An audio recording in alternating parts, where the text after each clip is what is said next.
Okay, so I'm going to interrupt you because white people are not going to come and change it.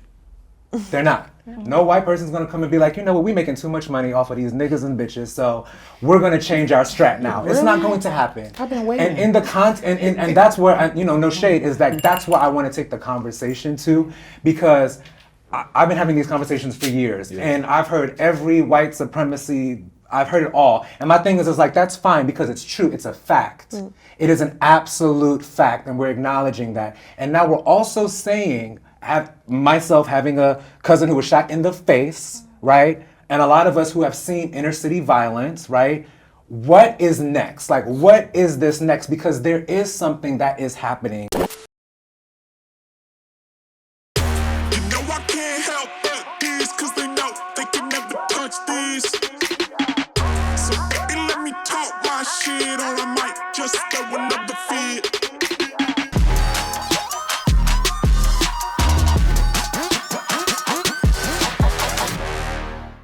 Wagwan, everybody. I am Donovan. And I'm Constanza Eliana. Yes, and welcome to Stranger Fruit. Today, we are talking about hip-hop and the impact of mainstream violence. Don't click off the video. Stay with us, and as while you're at it, hit the subscribe button, hit the notification bell. Let's do this, because we're about to go in. So, last year, a couple of things happened. You know, the world was kind of like, I guess, mourning the loss of Takeoff. From the rap group Migos, which was, I think, shocking to a lot of people. But it came off the heels of a lot of controversy around violence in hip hop, following Megan Thee Stallion getting shot earlier the year before, I believe, by Tory Lanez. Everybody knows about this. The biggest and most disturbing thing to us, and why we wanted to have this conversation, was because people had a visceral reaction to her victimization. People had a visceral reaction to her being harmed, and it was fucking weird.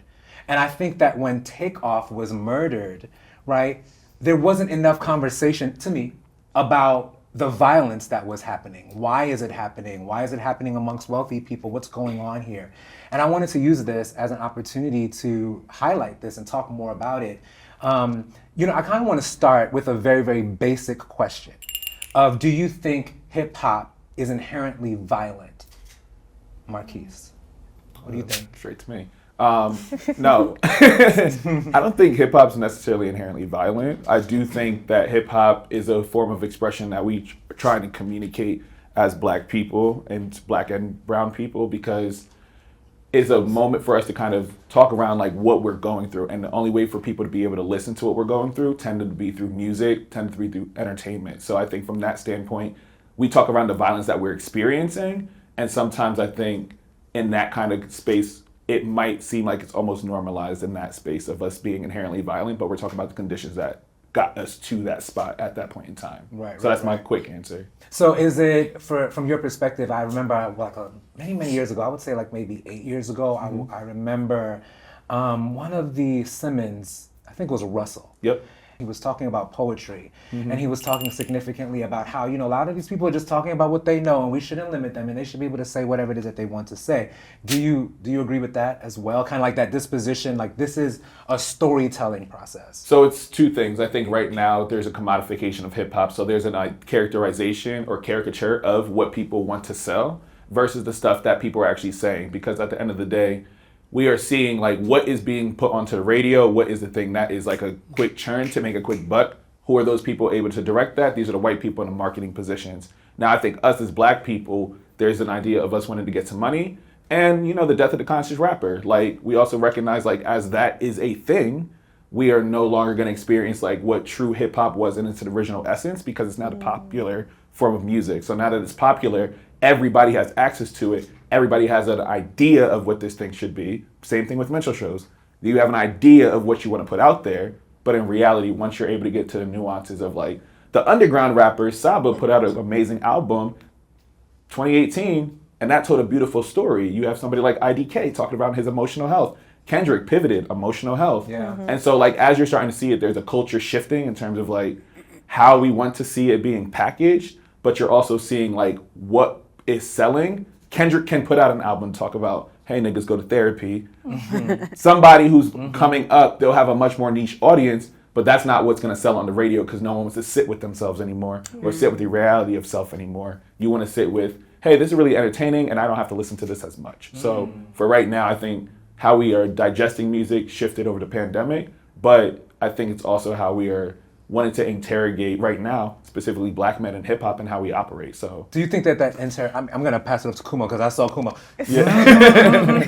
But in terms of the interrogation that Marquise was talking about, do you think that people are actively interrogating hip hop music right now? Black people. Black people.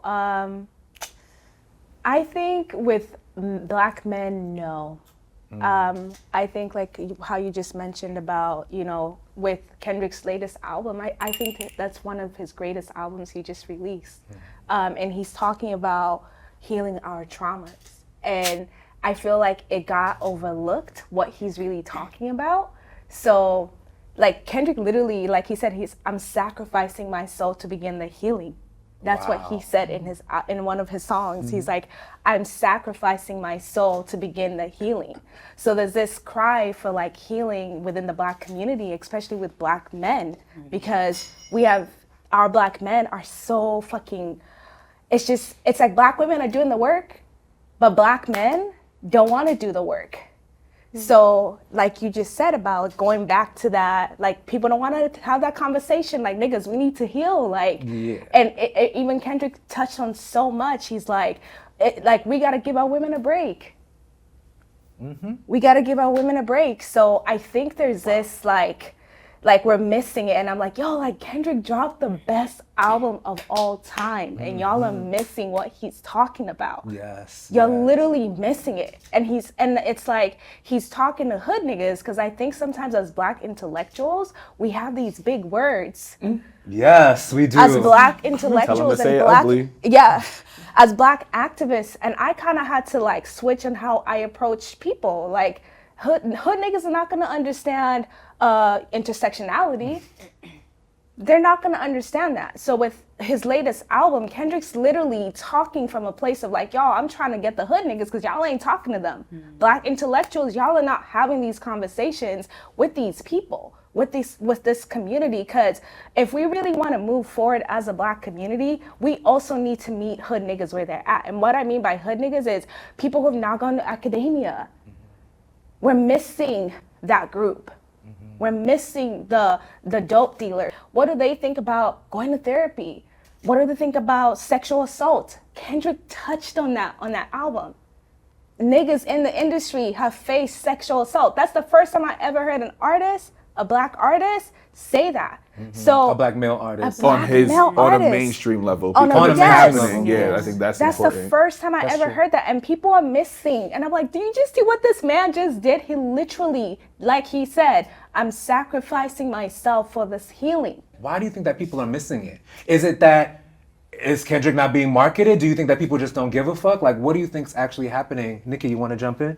I think it's a combination of both. I think to Marquise's point, what's being pushed to radio is not positive or conscious rap. There's that half of it. But I also think that we are, especially in the last 3 years, people are in an escapist mindset and have been for a while. So they want to hear music about celebration and getting money and leveling up and all of these things because it distracts you from your reality. I think that's actually where hip hop shifted, even in terms of violence, where it started off telling the story of what was happening in the street. The people that were rapping were not the people in the street. That was the difference. They were saying, this is ruining our neighborhood, let's rap about it. And then rappers became the drug dealers. So now it's not, hey, there's violence happening and we hate that for our community, let's rap about it. It's, hey, I'm the drug dealer and I had to shoot somebody today because he got in the way of my drug deal. So as the conversation shifted, as the 80s came and went and we became the pusher and not the consumer, the music changed. Because when you sell drugs, you have to carry a weapon and that's it.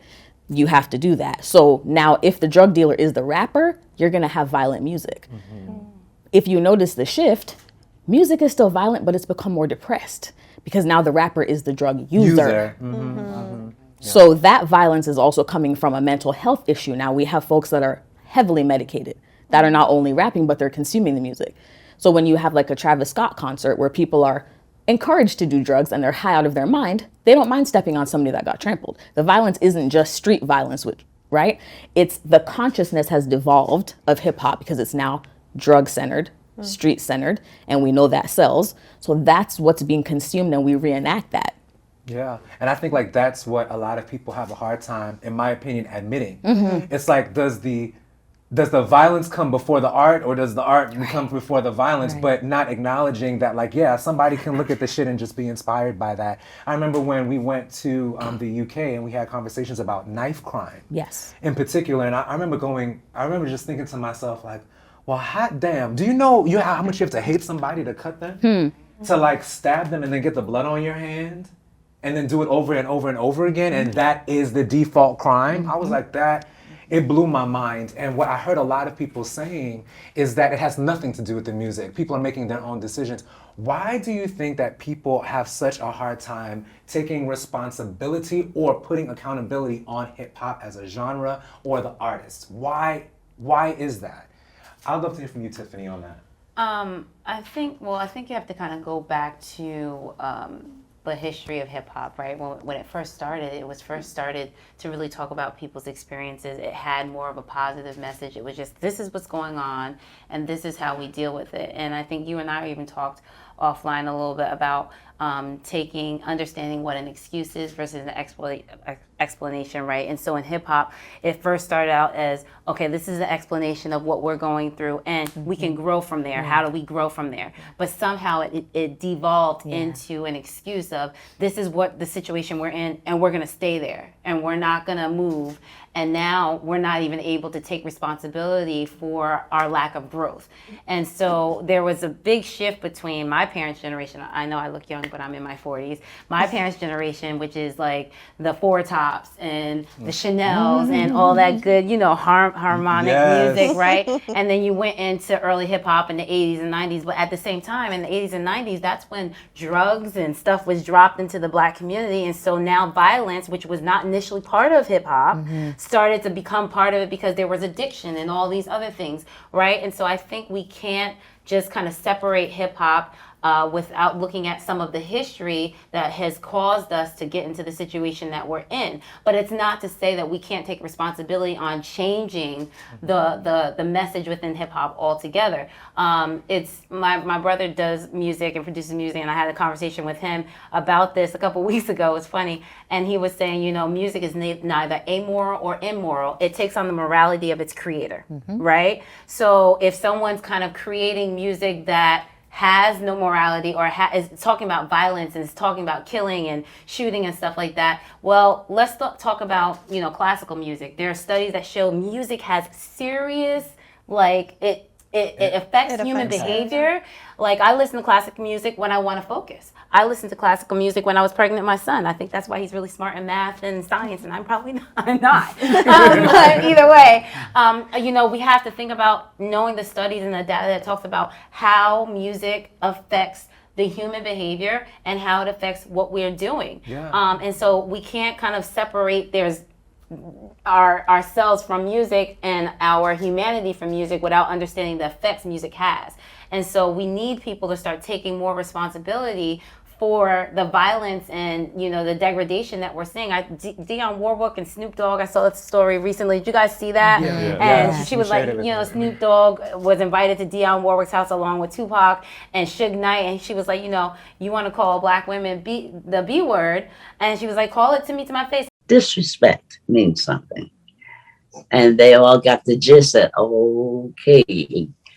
And today I'm really talking now when she giving us a little spanking here. And I said, all of your ears and all of you will be growing up very soon. And you're going to find someone that you're going to meet, fall in love with, marry, and you're going to start having children. And you're going to have daughters. And eventually those little girls are going to grow up. And one of them is going to say to you, Daddy, did you really say that? And how are you going to answer that? I think we need to take responsibility, but we also need to acknowledge that the history and the evolution and the de-evolution of the violence or the insertion of it and where it came to be, But where we can also take it. The basic explanation of it is it's the Beyonce effect. When you love something and when you have hung a lot of your morality, a lot of things that you believe come from this specific thing. Like, a lot of people look to music to escape. A lot of people look to music to maybe it's speaking about the life that they're living and they don't know how to talk to other people about it, so it makes them feel not alone. Yeah. Some people want to be posers, they want to do that, so it makes them feel empowered to hear about somebody else doing it, and I can rap about it even though I'm not necessarily doing it. And when you have all these things that you're putting into this, you don't want to hear nothing negative about it. And that's just the simple fact about it, because once you acknowledge that there's negativity there, now you have to comb through it, and you have to, and maybe what that pedestal you had it on, maybe it's not worthy of that pedestal anymore. Yeah. So nobody You wants humanize to, it. right, nobody wants to even look at one flaw, because if there's one flaw, there has to be more. Oh, yeah. And then now I'm going to fall out of love with something that might be essentially running my life or saving my life, or something that is helping me, empowering me to move forward in my life. I think that's like one of the, for most people, I think that's what it is. They just don't want to have to comb through it and really see how problematic a lot of it is, because then it just tears down your whole belief system, essentially. Yeah. I love thank that you, you Juice. said I that, agree. Juice. I That's such understand a what you're great saying. point, because I think Nikki, I'm sorry, Elijahdā. I know you wanted to jump in. I don't know if, even if it's pushback. I'm just conflicted because maybe I'm misunderstanding everyone. So, I guess the music, I would say, because of the rappers rapping as if their lived experience, and it may influence others, I guess, to partake in violence.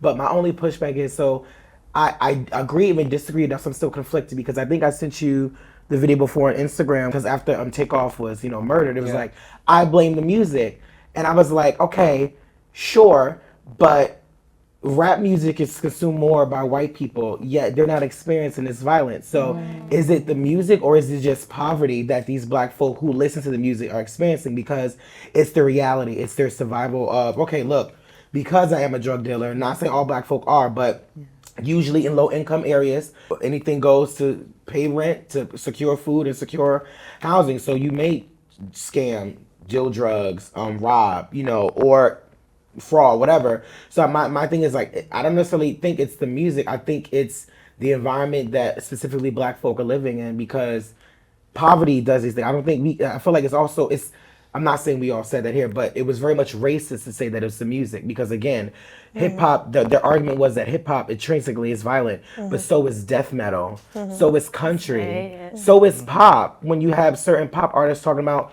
sexual assault experiences while on drugs, or how they get angry while on drugs, it's so I don't know. I'm not saying anyone argue that point, but I just wanted to add that in, because I don't necessarily think that the music is making people violent. I do think the violence is an expression of what they may experience, so they use the music as a medium.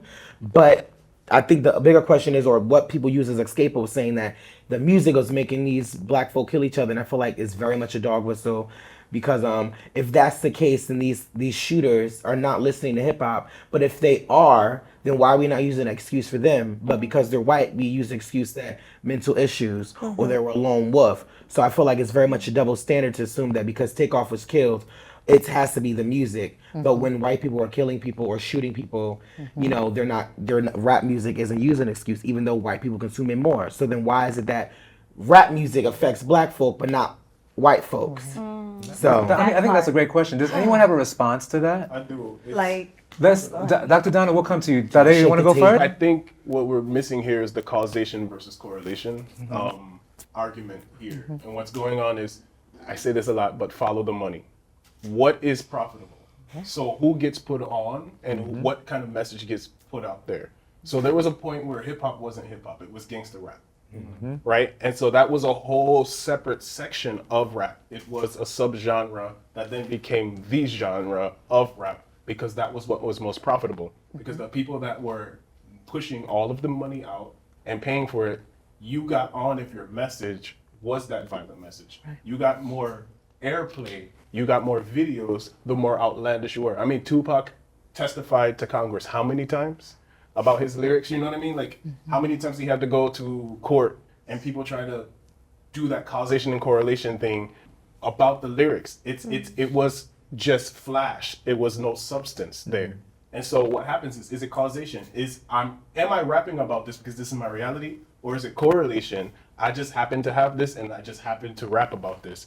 But what I do know is popularity is the same message. We keep getting fed this. Like, someone in the background is deciding, right now, this is going to be the mumble rap time. because that's what's profitable, right? And what are they talking about? Drugs. They're talking about nothing. But right? isn't that all encompassing? Like, if you want a whole bunch of drugs, isn't that how you gonna sound, your drug addict ass self? And it's not shade. lazy lip. But the only reason why I'm saying this is because I want to go to the uncomfortable space with this conversation, which is that we are in a time where we're talking about lyrics. You have somebody like 21 Savage who goes on Clubhouse and talks about all of the people he and his friends have murdered, right? They're going to use those lyrics to prosecute him. They're going to use those lyrics to deport him. Goodbye.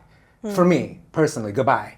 Because oftentimes what we don't talk about is that there are real life ramifications for these. These people who die, they have families, right? And if black men under 45 are more likely to die from homicide than any other body, right? So causation, correlation. When are we going to get to the point where we can acknowledge that the people we put on pedestals, the people who are canonized by people who are investing in their music or people who are just accepting that music because it resonates with them, maybe that's because of poverty or circumstances, that the ramifications or the correlation is more so about the violence and the trajectories. Clubhouse is not a record. Right? Clubhouse is real life, people getting on and talking shit, and now you're talking about all the people who were killed. Is there enough there to say, like, well, goddamn, can you take some responsibility for what you're doing? Or are we going to say it's the person who signed him? Like when do we start to cross over? If this wasn't profitable, and social currency is still another form of capitalism, right? Capitalism deals in social currency the same way. So, like, it might not be physical dollars, but you are getting paid. Because now you're relevant, you're in the zeitgeist. I'm trying not to use these words, right? You're out there, and now you have that clout. And clout chasing is real. So how much of this is just a negative feedback loop of people doing the thing? You know, children learn from positive reinforcement. But people don't talk about Children also learn from negative reinforcement too. So, like, as when I well. act the fool, people like it. So I'm going to keep acting the fool. I want to jump to Dr. Donna because I know you wanted to jump in. I agree a lot with what you said, Elijahdā. I think that the two get conflated, and it's causation versus correlation. And I think that for me, the tough question that I have is, why don't we want to talk about poverty? I'm looking like, if Negroes had no passports, how did some of these drugs get here, right? So I'm like, where do we want to start the conversation, and whom are we also asking to be held to account for this? Because I'm like, I feel like there is a space where white supremacist, patriarchal capitalism needs to take some blame, especially because they're actually the ones that pay for the music and push it out, right? Yeah. But that is not to say that some of these artists probably should not also be held to account for the things that they say. But I don't know that there are stats that support the idea that hip hop is inherently violent. And when I hear hip hop is inherently violent, what I also am hearing are black people are inherently violent. And I'm worried about anything that sounds like black on black crime, because I'm looking like, we know exactly what that is. We know that that is the dog whistle way for them to say that black people are violent people and are deserving of repercussions from police. They're deserving of over policing in the neighborhoods. They're deserving of less because they will destroy whatever you give them. The idea that hip hop is in itself inherently violent, I'm looking like, Eminem said what on his music? Cut people up, piss on people, light people on fire. Kill his no one wife. said, people didn't say very much Yeah. about him, and certainly no one said that he is the cause of all violence in white communities, right? So when I think of violence in community, I'm often thinking of, what did those white supremacist assholes do to my people for them to feel the need to behave and to act out in these ways? Yes. Do we have to take some responsibility? Of course. But I'm like, things are old. Right. And until those things are given and people are put in a position where they're not impoverished, how are they supposed to also then grow? Okay, so I'm going to interrupt you because white people are not going to come and change it. They're not. No white person's going to come and be like, you know what, we're making too much money off of these niggas and bitches, so we're going to change our strat now. It's not going to happen. I've been waiting. And in the and that's where, no shade, is that that's where I want to take the conversation to, because I've been having these conversations for years, and I've heard every white supremacy, I've heard it all. And my thing is like, that's fine because it's true, it's a fact. It is an absolute fact, and we're acknowledging that. And now we're also saying, myself having a cousin who was shot in the face, right? And a lot of us who have seen inner city violence, right? What is next? Like, what is this next? Because there is something that is happening that is reflected in our music. We are now in a place where Dionne Warwick invited Snoop and Tupac and Suge Knight to come into our house and say, call me a bitch, right? And now we're living in a world where everybody calls everybody a bitch. The impact of music, the impact of media is undeniable. Yes, there are people who fund that, but there are also people who participate in that. And I think a lot of times when we have conversations about like colorism, when we have conversations about the way that black men do certain things, we have no problem holding black men accountable. I feel like it's not an issue. But once we get into the hip hop space and once we start talking about people who are demonstrating very, very problematic behavior, personally, I don't give a fuck what anybody says. I know what I see. So my thing is like, black people are not inherently violent. That's a lie. We know that rape, violence, and white supremacy is the daddy of all of this. And we understand that, daddy, you did this. But when are we going to do our own work is the question. We acknowledge that Kendrick put out a great record that maybe is not getting the type of airplay that we would want it to have. But I think that this is a reflection of society. Go ahead, Marquise. Yeah, no, because as everybody was speaking, I think it's also important for us to think around like hip hop, not just in a music sense, but the cultural sense too. Like, what are people wearing? How are people moving? What's the slang? What's the lingo? But I'm also thinking around like our passive, and now bringing it inward, because now I think it's a conversation on public versus personal responsibility to our community. We're battling the fact that most of us grew up in a space of like, what happens behind closed doors stays behind closed doors. But when you see somebody elevated to this space and we see problematic behavior, we make excuses for it because that means we have to reckon with something that we've seen in ourselves. Our inciting conversation for most of these things come from pop culture in terms of like, how do we need to adjust? And I love the intellectualized trash. So I'm just like, let's get into it. But the reality is, what I'm also realizing as like, I'm teaching ninth graders, so 14, 15 years old, and I'm watching what they're ingesting in terms of music.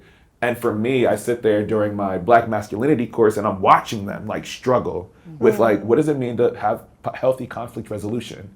What does it mean to have basic skills that we need for social awareness?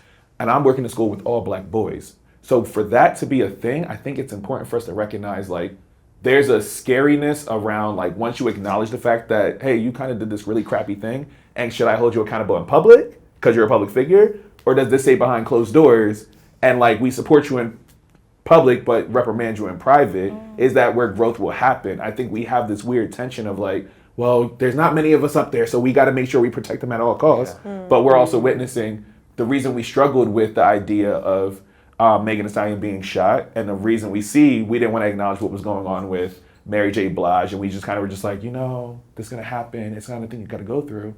It's hard for us to do that because we also have to reckon with the darkest parts of Black men. We have to, well, just men in general. And can we acknowledge like that fear of when I grow, I don't know what happens when I get to that other side.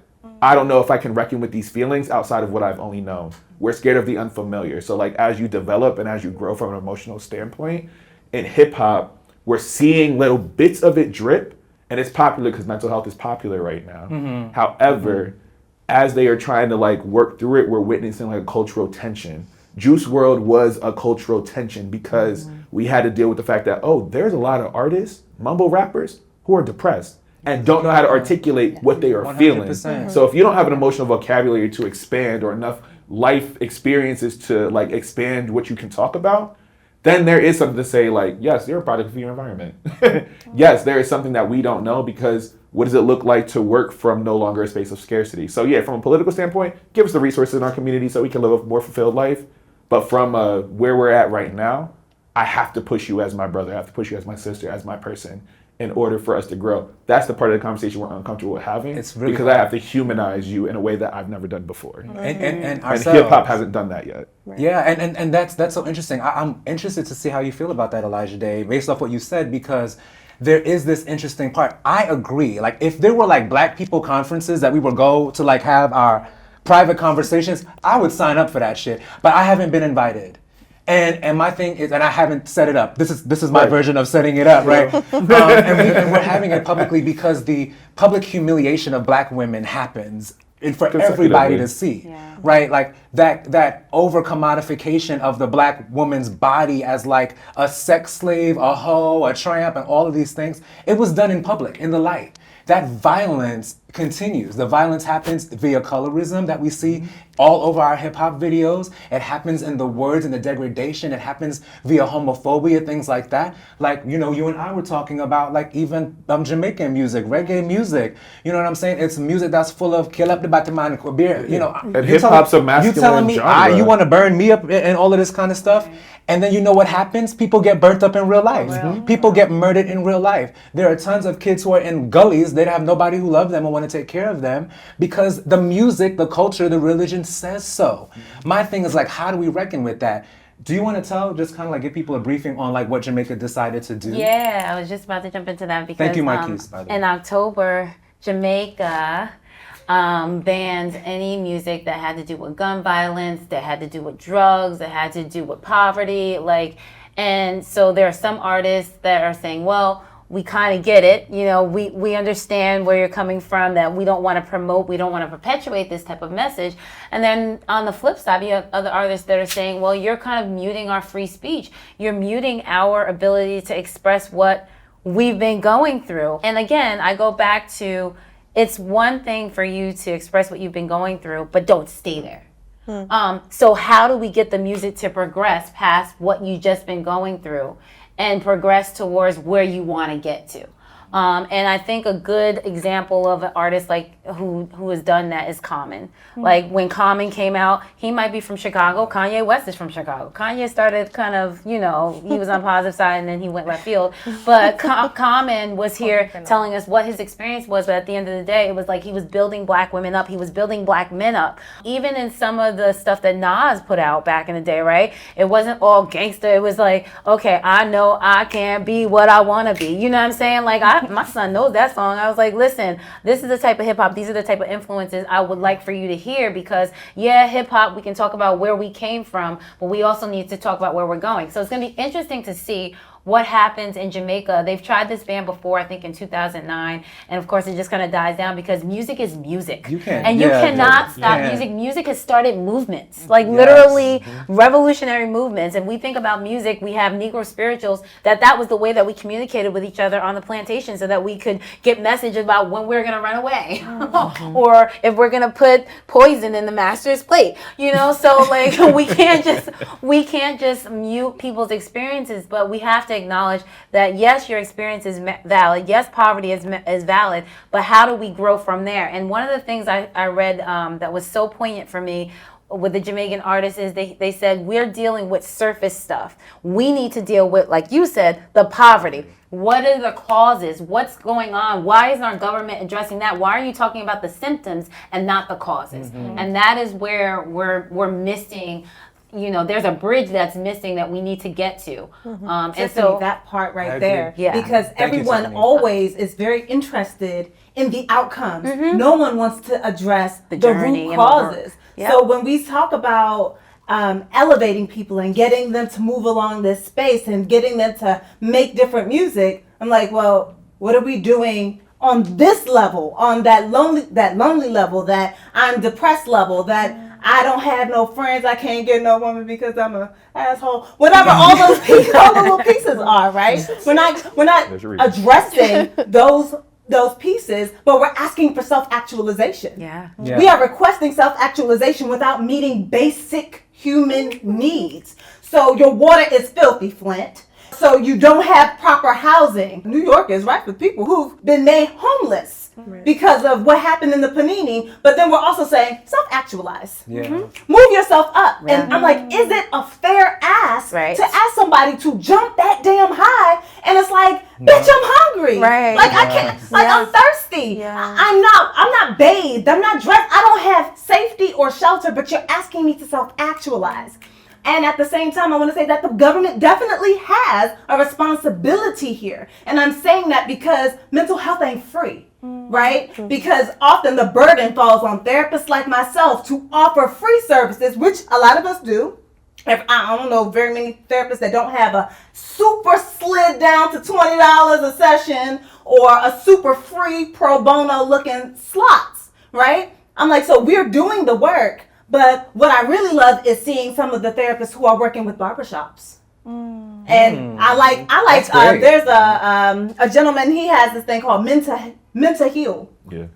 And I'm like, James need Harris. more of that. Yeah. But that stuff ain't free. And I can tell you right now, looking for grants, because I have been a person looking for grants in the Panini, because people lost jobs and couldn't afford therapy. I'm looking like, well, I'm going to still see you. I'm going to just figure it out. So I got one grant one time, and I was able to say, like, okay, I got you for 10 sessions at half. You got to cover half. I'm going to cover half. Unless I was going to do it for free.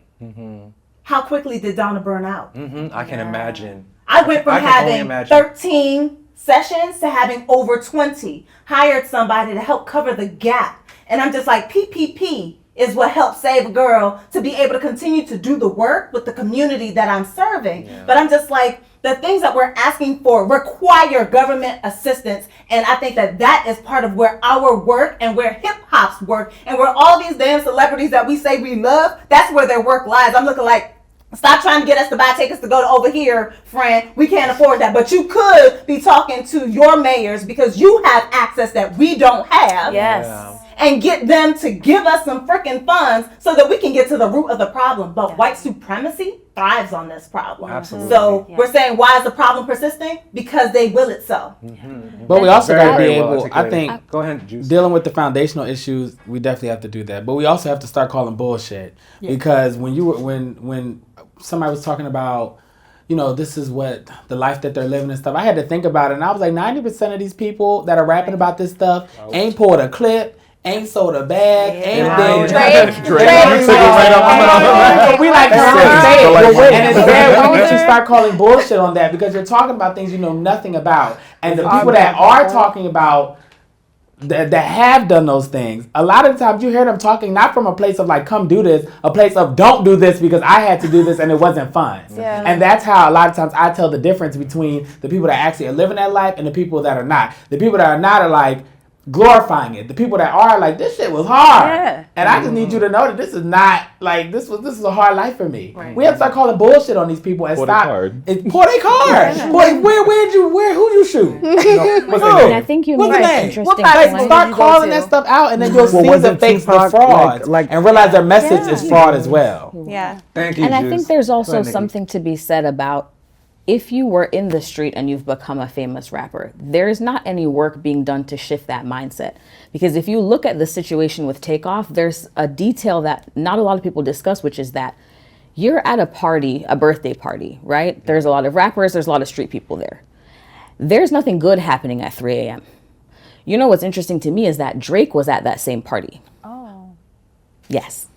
He was escorted out of the building hours before that. You know why?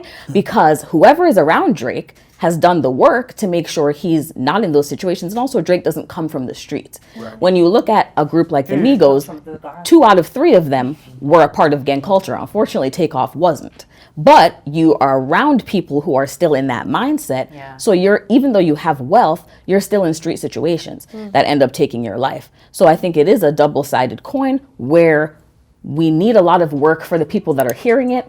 We need work for the people that are speaking it because they're continuing a message and a lifestyle that they don't realize is not only re-traumatizing and making them unsafe, you're making the people that are hearing it unsafe because we're attaching and we're acting it out. Yeah. People of color from, for instance, the Caribbean or Latin America who are not Black and are listening to this type of music, they feel like they have a license to say the N-word when it's in songs. As long as I'm not saying it to you, it's okay for me to say it. Or as long as you're my friend, it's okay for me to say it. So yeah, how do you feel? You know I can't help but these, cause they know they can never touch these. So baby, let me talk my shit, or I might just throw another fit.